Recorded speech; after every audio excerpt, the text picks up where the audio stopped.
Welcome, everyone. My name is Mike Moletsky, and I'm sitting in today for Hannah McCarthy, the usual host of John's weekly town hall series. The topic of today's discussion will be jobs, jobs, jobs, bringing manufacturing back to our country. In order for things to run smoothly, we've muted everyone to minimize background noise and distractions. We ask that you remain on mute for the duration of the meeting. We'll be utilizing the chat feature to collect questions. As questions come to mind during the course of the town hall, you can access the chat in one of two ways. As you move your mouse, you'll notice there's a series of icons at the bottom of your screen. If you click the chat icon, it will open a window that will allow you to type any questions you might have for John. If you can't find that icon, you can also hold down the Alt key and press H, which should bring up the same window. At the conclusion of the program, we'll be answering questions that have been submitted. I'll try and group similar questions so we avoid repetition. Now that we've got the logistics worked out, I'd like to introduce John. He's the Republican nominee for the Pennsylvania 6th Congressional District, which encompasses all of Chester County and the southern portion of Berks County up to Reading.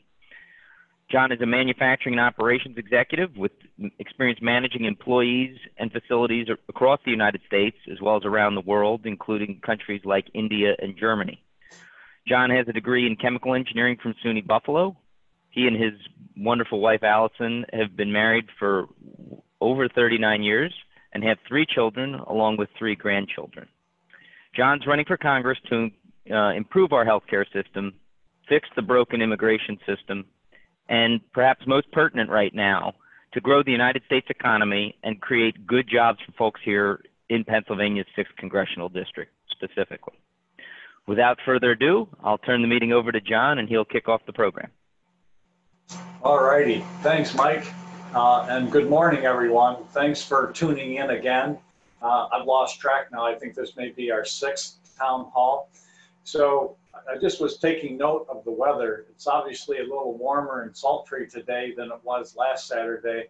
I just wanted to mention that because I think last Saturday through Tuesday were probably some of the nicest weather days I've seen in a long time. Not too hot, low humidity. And the reason I mention that is that's what a summer day was like growing up in upstate New York. Hot day was 80 to 83 degrees, low humidity. So beautiful place for summertime. And days like that make me think back to my childhood. Now the winters up there weren't so friendly, but we have much milder winters down here. But that weather, the beginning last weekend and the beginning of last week, really reminded me of growing up as a kid up there. So again, thanks for joining. This is a continuation of our series of virtual town hall meetings. As we go here, we're going to continue this because I think there's certain benefits of this, and I'll explain that in a moment. We also will be starting to add in some in-person town halls as we move into the summertime. But now that we're going to go to green, it will be a little easier to do that. So be on the lookout for that as well. But we're going to continue this. This allows us to record these and have them available to people. So that's one thing I wanted to announce today was that we now have up our YouTube campaign channel. You can get to it by going to YouTube and just searching on Attendance for Congress, and it will take you there. And what we have up so far are a series of the older town halls that we've done. We've taken those recordings and edited them, the beginning and the end, so it's just the content. So those are now available. We also will be, in the future, we'll be taking those and editing portions of those for specific topics. So we're going to be building content as we go. Also, we've done a series of small videos, 15 seconds to 30 seconds to use on Instagram and Facebook. We'll also be putting those on as well. So over time, you're going to see more and more content there. So if you miss one of these, it would be very easy for you to go on whenever it's convenient for you and be able to view that or anything else that's come on. So with that, I'll also announce that one of the things on that YouTube channel now is the new ad that we did, the new 30-second ad that just came out in the last couple days. So if you haven't seen it yet, we sent it out by email links and through the newsletter yesterday. But if you haven't seen it yet, you can always go on YouTube to our channel and view it there. Again, it's a 30-second ad. Feedback has been very positive, so you definitely want to check that out. Now, before we get into the main content of today, I just wanted to make one comment regarding the reopening of the Pennsylvania economy. We've been talking about that for a number of weeks now, so I didn't want to totally miss that today. It looks like we're soon going to be in the position of going to green status, and while that's favorable, it still isn't far enough. For example, if you're a hair salon, if you're a restaurant, you can still only go to 50% occupancy, and that's still going to put quite a hurt on those businesses. So while things are improving a little bit, we haven't gone far enough, fast enough. So people are still hurting. They're still at the risk of losing their businesses and so forth. So I think that that's something we don't want to lose sight of. We want to keep the pressure on. As I think you've seen in the last week or so, the Assembly voted on a resolution that would basically stop Governor Wolf's decree. And he decided that rather than follow that, which really is the people of the state talking, he decided to go fight it in the Supreme Court. So he's doing everything he can to hold down the economy, the Pennsylvania economy. And I think that is terrible. You've heard me say that before. And, one of the things associated with the green, yellow, and green is that there's still no large assemblies allowed. So that means things like football games, things like that, that's still not going to be allowed. And I think in a way, this may be a backhanded way of preventing President Trump from coming and having a rally. I hate to think that way, but it sure seems like he's trying to keep everything locked down all the way through to November 3rd as much as he can. So I just hope that all of you and all the other people here in Pennsylvania will remember what Democrat leadership has done to PA over the last 4 months. That's obviously, it's been a very tough situation, terrible on a lot of people regarding their own jobs, their businesses. And I hope people remember that when they go to the voting booth on November 3rd. So with that, I want to pivot over to the main topic for today. This is a heavy topic. I probably make it heavy because it's so near and dear to my heart, but this is critical. So the topic we chose for today was jobs, jobs, jobs, bring manufacturing back to the U.S. And the reason why I chose that topic is because I think it is so important that really when you think about it, a strong economy is the basis for everything else.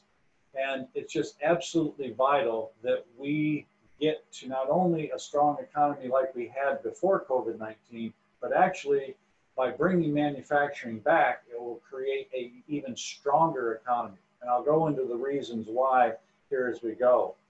But I think one of my core messages that I'm continuing to beat the drum on now, because I think it really summarizes where we're at and what we need. When you stop and think about it, my message since last September has been security, freedom, and opportunity. Those are all, they're interrelated. They're also vitally important with regard to our country and our own well-being. So always think in terms of security, freedom, and opportunity. And when you hear me talk and the points I'm making typically will fit into either security, freedom, or opportunity, or all of the above. Now, one reason I wanted to start there today was I've been making a lot of phone calls, having a lot of conversations over the past 3 or 4 weeks. And the one thing that strikes me is the common theme that comes through from almost every individual is their concern about security, their own security, after what's transpired here over the last 4 months. Really, when you stop and you look at it, security is one of the most basic human needs. Aside from food, water, and shelter, security is the most basic human need. And quite frankly, with what's gone on the last 4 months, people have been shaken. And you can that's the first thing they tell you when you get on the phone with them and ask them, how are things going? What are you seeing? What are you feeling? So when you stop and think about it, first we had the COVID-19, the actual uncertainty around the pandemic. So there, especially with the help of the news media, there were real concerns about your health. And in many cases, especially if you were in the right group, there were concerns about whether this would result in death. So that really started some of the anxiety. And then right on the heels of that, we had the lockdown. And with the lockdown, you had people concerned about their jobs, about their businesses, about their families. All those things were weighing heavily.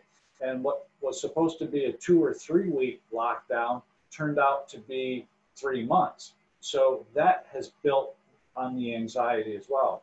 Then on top of that, you throw in what we've been seeing the last 3 weeks, where there's been rioting, there's been looting, there's been lawlessness, there's been even calls to defund the police and what have you. That really is the crowning blow to those other things. When you put that all together, people are deeply concerned about the country. They're deeply concerned about their own security. So I wanted to just mention that because I'm hearing a lot of that, and I know it's real. And quite honestly, one of the key components of security is a strong economy. So we need to do 2 things as quickly and as effectively as possible. We need to reopen the Pennsylvania economy. That will help. And secondly, we need to strengthen the American economy. And by doing that, and what you'll hear me talk about today, that will actually improve security, freedom, and opportunity. So the five subjects I wanted to touch on today on this, the 5 aspects of jobs, jobs, jobs, and bring manufacturing back. One is the impact on security. We'll address that one first. Second is the opportunity creation. And I have a couple interesting insights on opportunity creation. Third is the key to our financial future. There's another crisis coming. It's a financial crisis. And if we don't do something relatively soon, the next crisis is going to make the COVID crisis look like a piece of cake. So I want to touch on the financial aspect. The 4th topic is, I think this is the best policy to combat China. So I'll go into a fair amount of detail what I mean by that. And then lastly, I'll talk about the primary hurdles to bringing manufacturing back to the US. So first, let's talk about the impact on security. So when I talk about security in this case, I'm really talking about a combination of personal security, national security, and job security.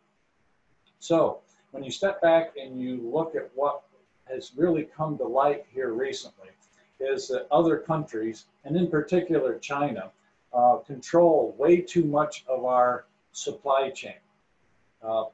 Many of us didn't really realize it was that much. I had a strong inkling of it because I've been in manufacturing. I've seen what happened, but it kind of took the COVID-19 situation to really bring it home to most Americans.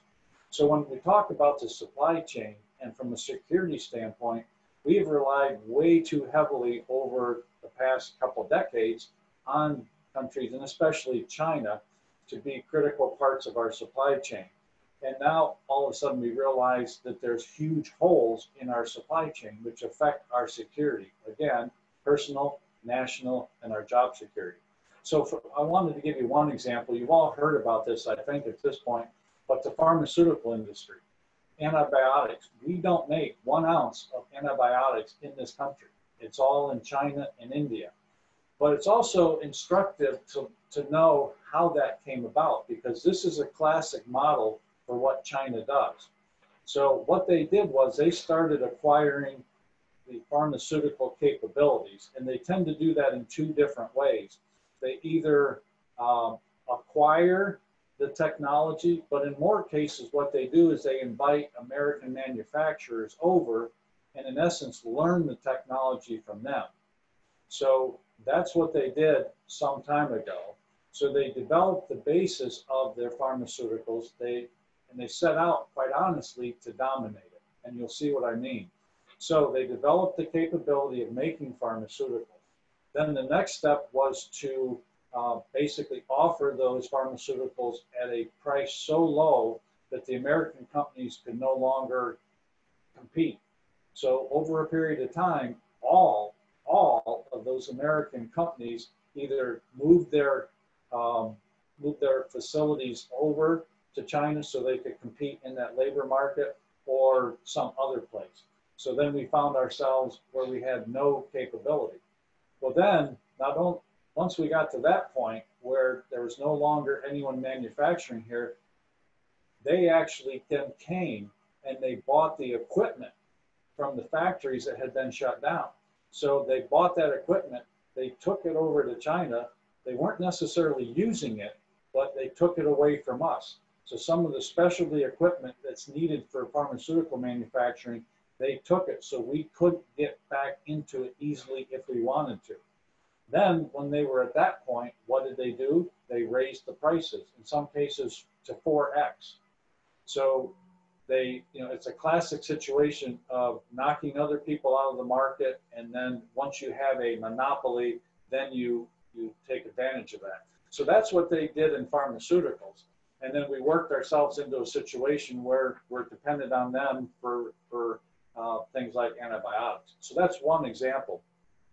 We see similar things in other facets of our economy. One is medical devices, and I won't go into as much detail on these, but there's medical devices and even PPE. We saw that they stopped exporting some of those things during the pandemic and basically made the supply and demand situation much more difficult. We couldn't get certain things until we ramped up.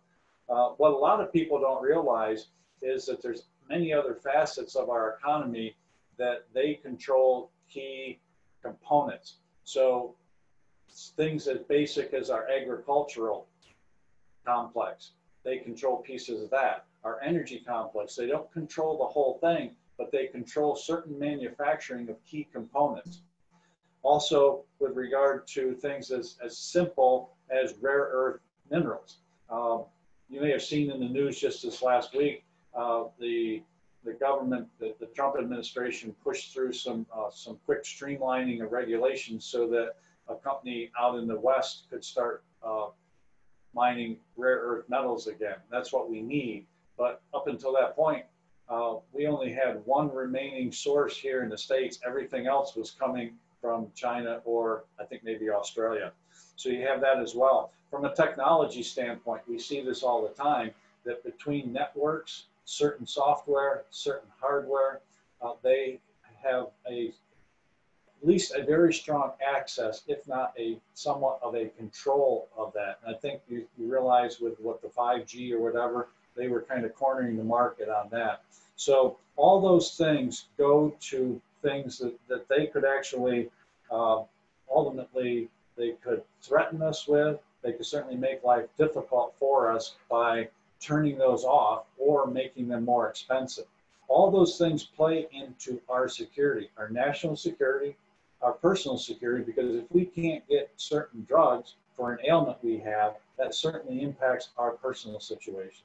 And then from a job standpoint, if more and more jobs keep going elsewhere, that impacts our jobs. We've lost whole industries. So I'll stop there, but I think you get an idea. Just reinforces the fact that this is a serious issue from a security standpoint, and it's not just a national security issue, it's a personal security issue as well. Next, I'll go into opportunity, because I know I'm partial because I've been in manufacturing for 40 years, but manufacturing jobs truly are the backbone of an economy. If you've ever heard me speak before, I say that the nation is only as strong as its middle class. And the middle class, to have a vibrant middle class, you need to have a strong manufacturing sector. So as we were seeing jobs go away, and we're talking about tens of thousands of companies that were going elsewhere, factories going elsewhere, you saw us transition from a robust economy while it still was robust on the surface, it was too much based on a service economy. So we need manufacturing as the primary underpinning for our economy. Those manufacturing jobs tend to be good paying jobs, especially in relation to service jobs. So again, manufacturing is key. Also, manufacturing has changed somewhat over the years. The more labor-intensive type jobs have been replaced with robotics and automation. So more and more what you're seeing is the jobs that are manufacturing jobs are more what I would call technician jobs, where you're monitoring things. You're not using brute force to do things, but you're using your brain more so than your brawn. So that's also something that's different today. And I think there's a reason why I'm talking about that, because it's a different nature of work and should appeal to a broader group of people. One thing I saw back before COVID-19 hit was I went to an event up in Berks County. It was What's So Cool About Manufacturing. And it's a great relationship that the schools have with the business community and the broader governmental agencies. And they've done a great job going into the high school. And we have one here in Chester County too, but the manufacturers actually link up with the schools, and the kids go and study what manufacturing is about. It's all about helping people better understand what manufacturing is today and try to encourage more people to go that direction. So it's great to see that some of those things are out there. We need to do more of that. I think the one point I want to make is that what most people don't realize, and this is where the real opportunity comes in. For a manufacturing job, yes, it's a great job, all the things I mentioned above. But what most people don't realize is that for every one manufacturing job that's created, it generates about 4 other jobs in the surrounding community. And that's a point I want to hit on fairly hard now, because again, not only do you create, if you have a plant that has, say, 500 people in it, not only do you create those 500 jobs, but you're also going to be creating about another 2,000 in the surrounding community. And why is that important? Well, when you think about it, the way I like to think about this, what group has been hurt the most between what happened in 2007, 2008, and then what's happened this year? It tends to be the younger folks. So as you think about where does the opportunity come for people who are just starting out in their life, 20-year-olds all the way up to maybe 35-year-olds, they largely had to go into service jobs. And then when we had COVID-19 hit, what were some of the first jobs that were destroyed? So I think to really create a good starting point for young adults, the more manufacturing we have here, that creates jobs in and of itself, but it also does through the multiplier effect. And I think that group has struggled more than any other group with regard to finding good employment that allows them to go out and have a home of their own and start a family and not have to live in mom and dad's basement. So I think manufacturing, bringing manufacturing back here, not only from a security standpoint, but from the standpoint of opportunity, it's absolutely huge. So obviously that's a big factor as well. The next one I want to go on to then is the fact that manufacturing and the jobs that I'm talking about, it's key to our financial future. Now that one may not be quite so obvious, but just I think one of the biggest issues that we have that we fail to see, and it's literally just over the horizon, but it's the whole issue associated with debt. And the fact that right now we're approaching $26 trillion of debt in this country. That is a huge issue that we're not paying enough attention to. And if we don't do something about that very soon, it's going to result in a crisis that it'll be the biggest crisis we've ever had. It would make what happened in 2008 and what happened this spring look like just a little blip. It's huge. So we have a choice to make. Do we want to continue to put blinders over our eyes and then all of a sudden wake up one day and have a crisis? Or do we want to start to do something about it right now and in an incremental way work our way back out of it? We don't want a crisis. This would be a terrible crisis. It would make the Depression look pretty mild. So I don't want to overplay that. I don't mean to scare anyone, but $26 trillion and the implication of debt service, it's huge. So my point here is that if we bring manufacturing back and we create more jobs, then we're creating a broader tax base. We have more people working, more people contributing to the treasury, if you will. And as we have more revenue going to the treasury, then we can more quickly get to a balanced budget situation and quit growing the national debt. If we can get to a point where we quit growing debt, I think we will be in a position to where there'll be more confidence in the financial markets. Because as soon as the financial markets start to get nervous, they're going to start to push up interest rates. As the interest rates go up, more and more of our national income is going to have to go to servicing the debt, and it's going to squeeze out all the other things we need to do. So this is absolutely vital. So by bringing manufacturing back, creating these jobs directly and indirectly, it will help us have a chance of dealing with the financial situation in a way that we better can control it. Now, the other key to that, and I'll save this for another town hall some other time, but we also have to hold spending in check. We can't continue to raise spending 3, 4, 6% every year and basically take any gain that we got by growing the economy and just putting it into more spending. We can't do that. So that's another piece, and I will hit that in a future town hall, I promise. It's very, very near and dear to my heart. But I think as we do this, if we do it right, in essence, my plan has been get government off the backs of people and companies. If they do that, there's no reason why this economy can't grow at a rate 3%, maybe 3.5%. If we can do that on the one hand and control government spending on the other, we can relatively quickly move to a balanced budget situation. And then if we continue those practices, we can start to generate surpluses, which can be used to pay down the debt. If we do that in a sustained, incremental way, we can address the crisis, we can address the situation without having a crisis. And I much prefer to do this in a controlled, incremental way than to face a crisis that none of us really want to deal with.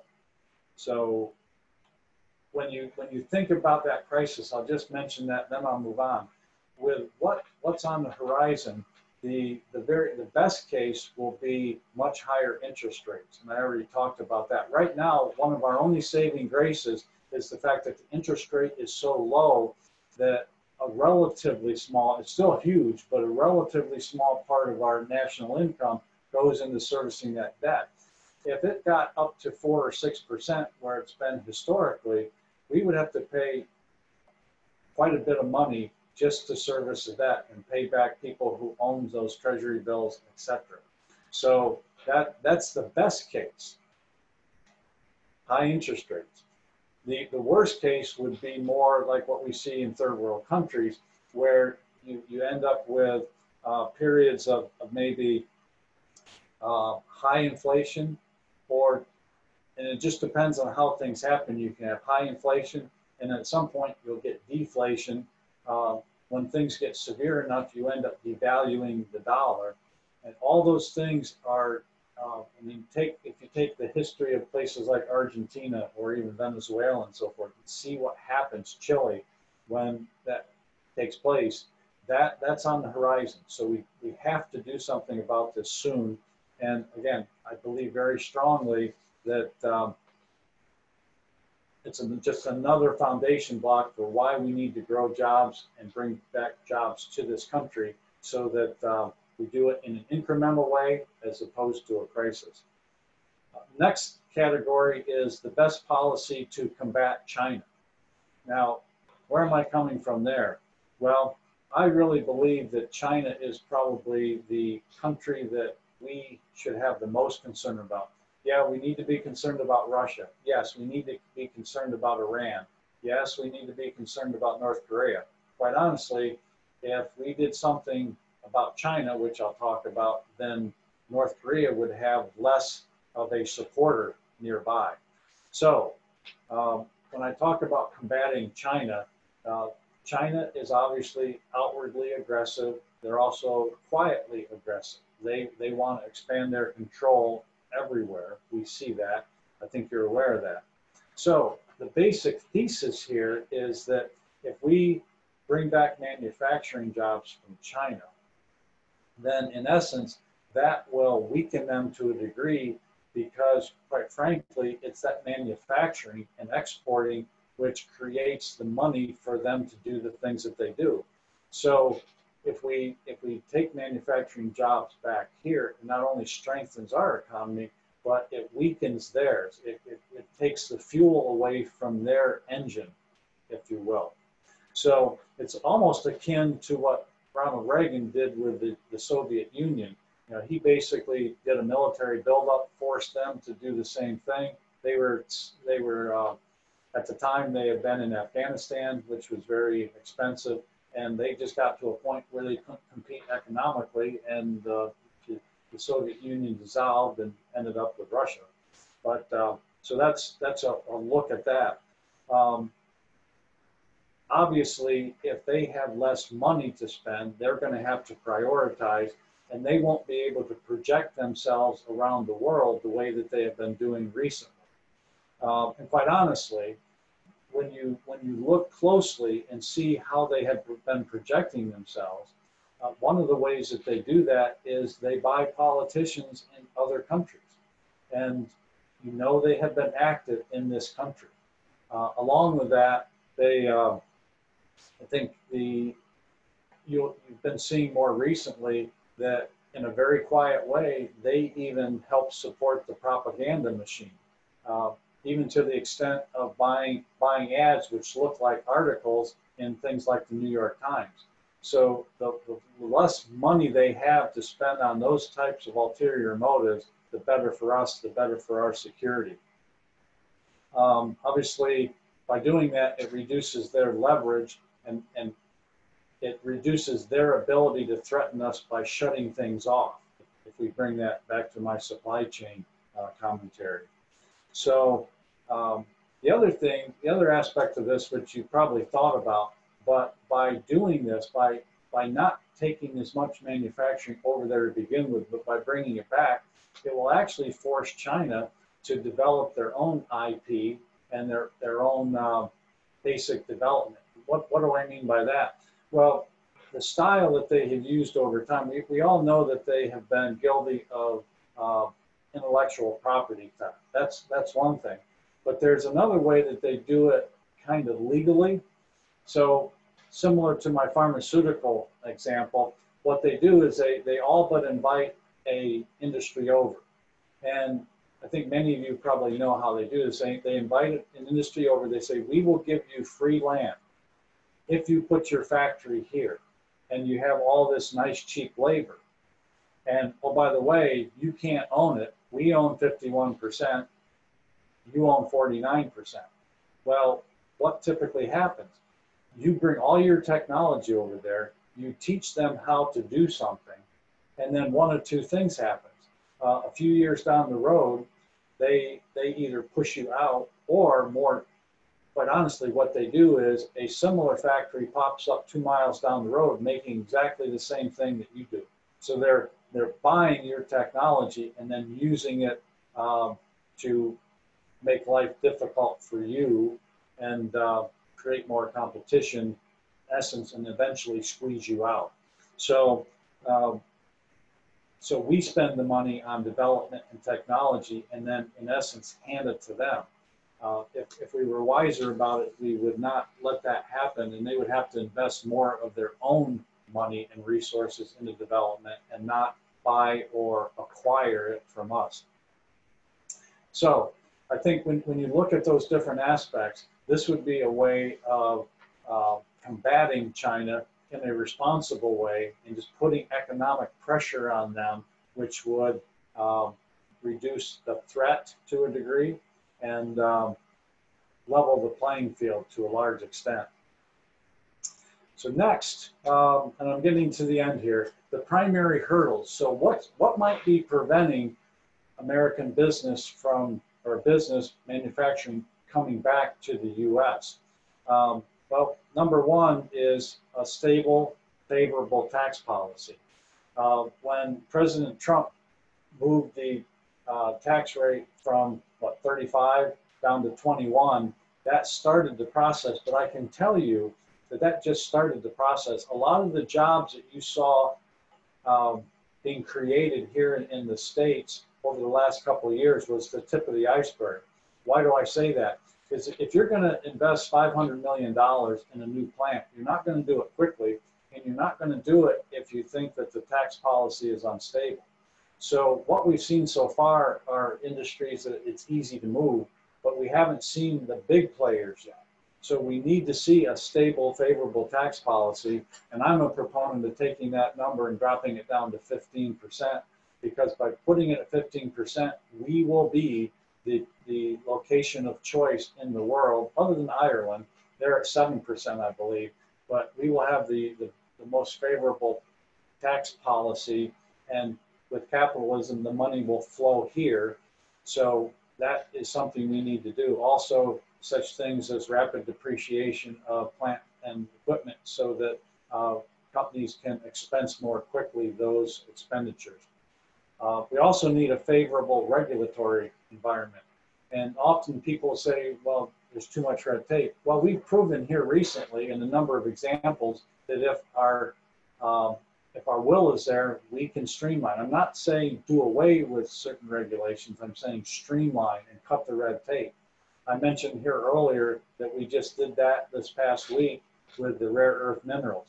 We also did it back in March and April when it came to some of the regulations about pharmaceuticals and trials and so forth. So we have demonstrated we can do it when we want to. So there's no reason why we can't continue to do that. Streamline and cut the red tape. One thing that is a bit of a hurdle, which I'll mention, is the flight to other low labor countries. So what you're already seeing in China is people who can pick up and move relatively quickly. Some are coming back here, but some are going to Thailand, some are going to Vietnam. They go to another low labor market. So that will be a competitor, there's no doubt about it. But for the most part, those industries will be ones that are very labor intensive. If it's more of a higher order manufacturing where you need a strong educated workforce and you need to have the support around it, when you build a factory, you have to have the other support machine shops and things like that. So I think the key element here, though, is we need in this country to have a stronger Buy American sentiment. I think coming out of COVID-19, we will have a much stronger Buy American sentiment. You actually see it in advertisements now on TV. But to do that, we also need to do a few things to help Americans out.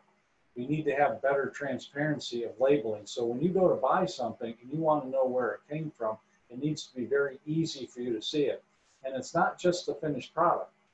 We also need to be able to see where the components were made, where were the ingredients made, and then ultimately where the finished product was made. And when we have that, we'll be able to make a decision that if we are inclined to buy American, it will be easier to do that. So we need to have that transparency of labeling that goes all the way back through. We have some of that today, but we need to be better about it. And I really do believe that there will be a Buy American sentiment coming out of this. So I think those are some of the hurdles, but I think each one of those has a fairly straightforward path forward, very straightforward path forward. And that was all part of the proposal I put out back on April 21st of bringing manufacturing back. With those are some of the key elements of the plan. Now, just before we go to Q&A, I want to pose this question to you. If you were a company someplace and had a manufacturing site outside the country, whether it's China or somewhere else, and you wanted to bring that back to the US, would you would you come back to Pennsylvania? Stop and think about that for a moment. I've been in those situations where we're trying to decide what state to go to. I understand all the different considerations that we typically do for our site selection. And so as I pose that question to you, would you bring manufacturing back to Pennsylvania? I believe right now, unless there's some extenuating circumstance, the answer would be no. And why? What are some of those decisions? Well, you want to know what the tax structure is like, what the access is to resources. Do you have a good education system where you can hire good educated kids out of high school, etc. And you want stability, you want certainty. And I contend that with what Governor Wolf has done over the last 4 months, if I were a company, I would not look at Pennsylvania, not first anyway, because of what he's done. You bring your company here, you bring your plant here, and maybe it gets shut down again in 3 years or 5 years, who knows? But you're going to go to where the certainty is. So, having said that, a couple examples. You may have seen this past week in the newspaper, Stanley Black & Decker, who bought the Craftsman brand, they decided recently that they're going to bring the Craftsman manufacturing, or most of it, 70% of it, back to the United States. They're going to leave China, coming back to the United States because of quality and other issues. Where are they going to settle? What site did they select? They selected a site outside of Fort Worth, Texas. Why? Because it's low taxes, they're favorable to business, there's less regulatory constraints there. So they had made a choice. They're going to take they're going to put that plant in Texas. You may have also heard in the last couple of days, Tesla is going to put a plant someplace outside of California. There's a shocker. Why would anyone want to do that? I'm surprised every company isn't leaving California. But that's an editorial comment. Where are they looking? They haven't decided yet, but they're looking in 2 states. One's Texas, the other's Oklahoma. Same reason. Much more favorable in climate than here in Pennsylvania. Now, I happen to believe that Pennsylvania, especially the PA 6 district, would be a good place for people because of the things I mentioned. Taxes aren't all that high necessarily, but we have a good resource base. And for things like pharmaceuticals, we have a history. In medical devices, we have a history in this area. So I think it would be a great place for people to locate back to. But I think having said that, though, then we need to be able to put out a better welcome mat to those companies that say, hey, this is a great place to put a corporate headquarters or a manufacturing site. And right now, I think that's somewhat tainted based on what Governor Wolf has done on top of our purple status in general.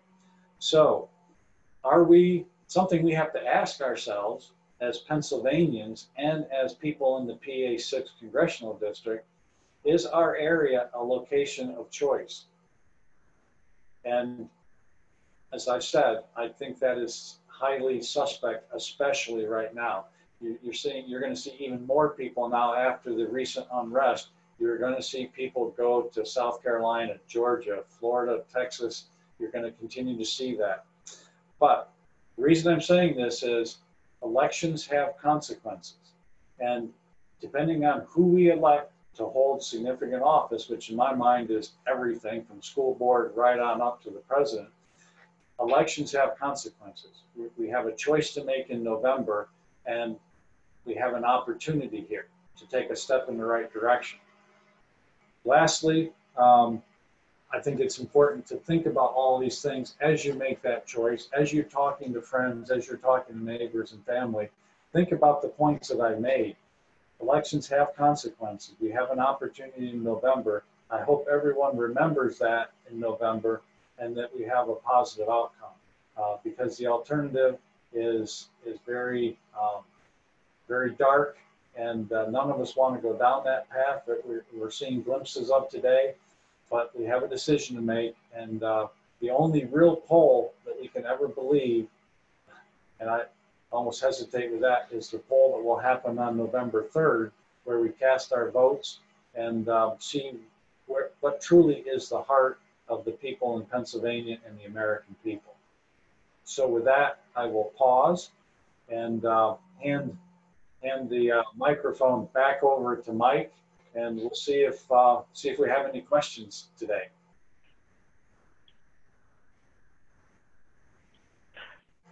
Thank you, John. I believe, obviously we've had a very detailed discussion, and I think one of the main questions that I saw that is sort of an extension of what you've been talking about today is, how do you stand on, specifically the question was about food source labeling, but in terms of labeling in general on manufactured goods, lots of times you'll see assembled in the USA or, made in the USA from imported parts.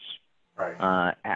How do you feel there are changes that should be made, or what other thoughts do you have on that subject?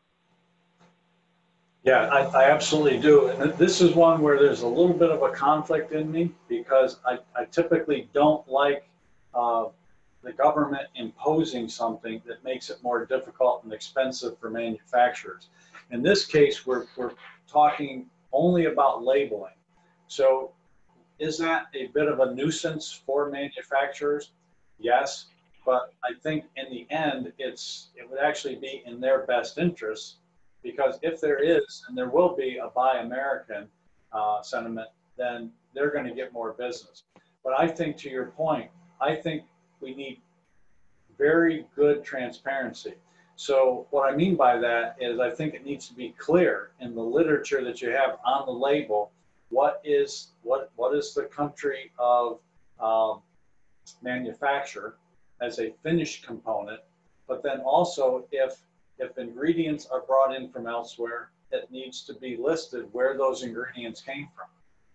Now, depending on the product, it could be, if you have a little lipstick thing, it's going to be hard to show that, but we have to work through those issues. But I think that we need to be able to clearly see where things not only were assembled, but where were the components made. So from a pharmaceutical standpoint, you need to see what are those intermediaries, the chemical intermediaries that may have been brought in to be able to produce that. And then more in a case where it's a machine or something, that needs to be labeling that shows what the domestic content is, and what countries did those other components come from. It won't be trivial, it won't be simple, but we need to have that transparency in order for us to make those kinds of decisions. Thank you, John, for that answer. I guess, yeah, and please keep questions coming if you do have any out there, folks. But another one, I guess, is a question, it was a comment, but I think it speaks to a good topic for you to answer on. In terms of recovery efforts and stimulus and other such measures, obviously Nancy Pelosi, fully supported by Chrissy Houlihan, voted for that $3 trillion package a few weeks back. Part of that included the bailout of several states that I know there's obviously some people who are upset about that. But I guess, do you have any comments on that piece of legislation specifically, and other thoughts maybe in terms of an alternative path forward to help encourage the recovery efforts? Yeah, I might have an opinion on that one. Let me start with the CARES Act, because what most people don't realize is that the CARES Act was $3 trillion, right? So $3 trillion for the CARES Act. A lot of people don't realize that not even half of that money has been spent. That's right. As of today, we're 20th of June, not even 1.5 trillion of that 3 trillion has been spent. Why? Well, because even the CARES Act was cobbled together quickly, and people put their pet projects in, and the mechanism wasn't there so it hasn't been spent yet, which is probably good. I don't know what the entire plan is for the second part, but what that does to me, it tells me that for even more reasons, we don't need that next 3 trillion. Or if we do, we may need just a small portion of it that is uh, very much directed at a particular part of the economy that has been hurt more so because of the lockdown. So in general, I would say, based on what I see right now, I would not support a $3 trillion. In fact, to this point, I wouldn't support another penny. Now, if someone could make the case where there is an element of the economy, then I would consider it. I certainly wouldn't use it to bail out a state or a city because they have created their own mess. They need to resolve it. And it's not up to the rest of us who have been responsible to bail them out. So, and I'll go one step further, and I'll probably be walking on thin ice a little bit with this next one. So, Mike, brace yourself. I'm kidding. But, now people are talking about $1 trillion or $1.5 trillion infrastructure project. And I'm opposed to that at this point, too, because it's not specific. The last time we heard about $1 trillion or $800 billion shovel-ready infrastructure plan was in the early days of Obama, and I'm not sure a penny of that money ever made it to a shovel and to a project. So I would resist that. Now, do I think we have infrastructure that needs to be upgraded and improved? Absolutely. But then I would ask the question, where's all the money going today that is spent in our federal gas tax? We're spending $20 trillion a year in our overall economy. Our federal budget is about $5 trillion now. Where is all that money going? So I think, yes, there's infrastructure projects that need to be done, but I think the money's already there and it needs to be repurposed from something that is not effective, not a good value for the American people, and shifted over to something that will create more value. I do not agree in just printing more money to create $1 trillion jobs project that too much of that will be wasted and it will be on pet projects. It won't be on the projects that are really needed. Well, thank you for that answer, John. Another question, kind of coming back to free trade and global trade. A libertarian perspective would be one that would favor free markets and open trade around the world with no governance and no barriers to entry. Obviously, there's some variations on that based on individual people. And the person asking the question wants to know what your philosophy is on free trade versus protectionism. That's an excellent question. And I've struggled with that over time because at my core, I'm a free trade type of individual and would support that as much as possible. Where I struggle is if there's something that is badly out of balance. And quite frankly, I think the situation, I'll use China as an example, and I can use India to an extent as an example. Quite honestly, it's a fair amount of the rest of the developed world. But China, how have they acquired the wealth that they have? Well, largely, it's not because of value added. So, for example, take Japan. Japan has no natural resources. They have their people. They import material, they produce products, and then they export it. And that's where their wealth comes from. In China's case, there's a little bit of that. But where China has acquired most of their wealth is because of the wage differential between what their people get and what people in another developed country get.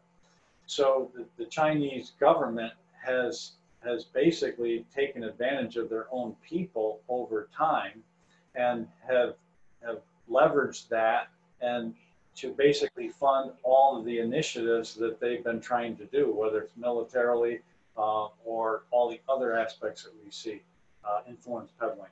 So I think where I struggle with that question is where something is artificially out of balance. And if taken to an extreme, over a period of time, you would like to think like maybe 200 years from now, there's a better balance between a wage earner in China and a wage earner in the United States. But in the short term, it's similar to selling steel below its cost. That's not natural, and it's being created.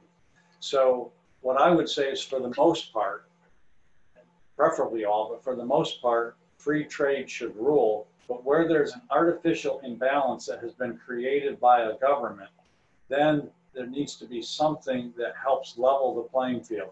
You'll probably never level the playing field entirely, but at least to a point where you're competitive. And we have been at that point here in the States. And quite honestly, people have asked me the same questions about tariffs. I do not support tariffs long term, but I would support a tariff short term if it balanced the playing field appropriately. And it's a slippery slope. I think it's all about whether something has been done artificial or if it's happening naturally. But I hope you get the essence of my answer. I think so, John. Thank you. I guess we're running out of time here, but I thought that there was a couple questions that we just got that maybe you can wrap up with and then give your concluding statement.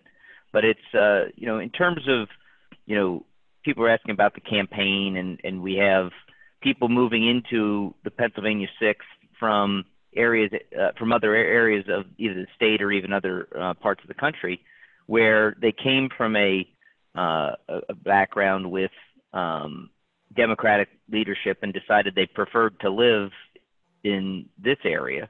How do we convince those people that they moved here for a reason, and that they should look at not just voting the way they always voted, and what other things can people do with the campaign to help move the message forward? That's a very difficult thing. I think it's something that has to happen over time. Right now, we're looking at 3.5, 4 months before the election. I think the thing that right now, which stands out more than anything else to me, is the fact that of what's happened just recently. If you point to what's happened the last 4 months, I think you get a chance to see what certain leadership is prone to do. Don't want you to go and confront your neighbor and things like that, but when you have the chance, point out that the Democrat leadership that we've seen not only here, but we've seen around the country in terms of states and in terms of cities. And this isn't anything new. When you look to see what states, what cities are in financial ruin, it tends to be Democrat leadership. So again, a difficult subject to have, but we're trying to deal with the core issues, create the foundation, and as in this example, building a strong manufacturing base. So I think what you have to try to do is to engage, not in a combative way, but just as a matter of fact, and point to specific examples that they have felt in their own life. Have they lost a job? Is their business, has it been threatened? Because the people, it's one thing to see it on the TV, it's another thing to actually experience it and feel it. And so many people are now feeling it. I think it's a prime opportunity for us to talk to our neighbors and say, look, understand where this came from, and elections have consequences. So really think hard about this between now and November, and make a choice that is growth oriented versus not. I mean, when you step back and you look at things in general, I don't like to broad brush things, But when you think about the Democrat strategy, it tends to be around identity politics and pitting one person against another. There's nothing aspirational about that. There's nothing that builds with that. It tends to tear down. Our message is one of growth, of opportunity, security, freedom, and opportunity. So I think we need to continue to hit on those points using the examples that people are feeling right now, and hopefully they'll understand enough to keep an open mind and then make a good decision come November 3rd. Well, great. I think that wraps up the time we have allotted for this. So, John, did you have any final statement that you wanted to make? I did. Very simply, folks, again, thanks for joining in. Tell others about it, especially to go to the YouTube channel site at whenever people want to and view this.